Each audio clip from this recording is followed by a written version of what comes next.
wasiirka wasaaradda howlaha guud iyo guriyeenta Soomaaliland Cali Xasan Maxamed Cali Mareexaan ayaa maanta kormeer ku tagay suuq weyn oo ganacsi oo ay dawladda Soomaaliland dhismihiisa ka wado magaalada Burco. wasiir Cali Mareexaan oo ka hadlayay suuqaasi ayaa ka jawaabay eedeymo uga yimi xildhibaano ka mid ah golaha deegaanka iyo mas'uuliyiinta sarsare ee xisbiga mucaaradka ah ee wadani. suuqan uu hirgalay waa dhaqsana uu dhameystirmaya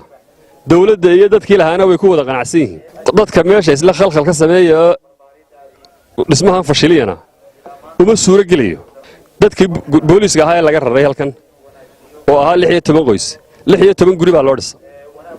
dhaqaalaha lagu dhisay waxa bixiyay dadkan ganacsatada ah guriyaha dadka meesha laga bixiyay si ay suuqoodu ugu nadiif noqdo dabadna waxa laga dhisay qaybta booliiska agteeda iyana way u dhisay xaasiskooduna way ku jiraan xagaad markaa dadka been uga sheegi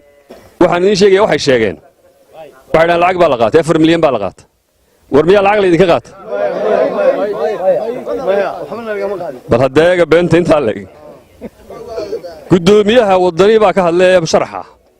dadkaas uu habaaro ilaahay idin ma barakeeyo ilaahay ha idin barakeeyo gurigiina iyo antidiina ilaahay ha idin barakeeyo baac mushtarigiina ilaahay ha idin barakeeyo gudoomiyaha wadani baa ka hadlay sharaxa dadkaas uu habaaro ilaahay idin ma barakeeyo ilaahay ha idin barakeeyo mudan Axmed Maxamuud Siilaanyo iyo wasiirka howlaha guud iyo dawladda hoose oo iska kaashanaya ayaa ku tala galay in suuq casri ah oo la tartamo suuqyada caalamka in halkan laga dhiso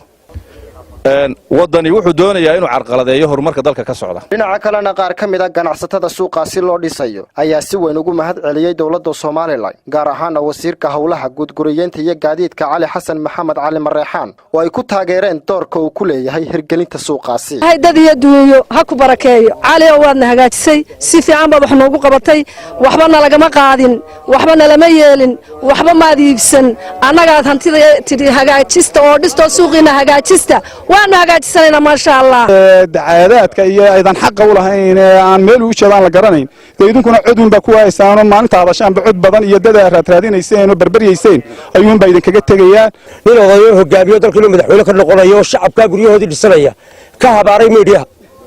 oo qaar ilaahay wax siinba boobayane wax qabadkaagii boqolkiiba meel uu horeeyo waxaad ku sheegtay inaad dibinayso bariga Burco suuq yaala waxaan u maleynayaa 6 bilood ka dambeysay waxaad dibinaysaa xaafadaha iyaga oo la qaliyo October Xabiib Ciga Xasan Universal TV magaalada Burco.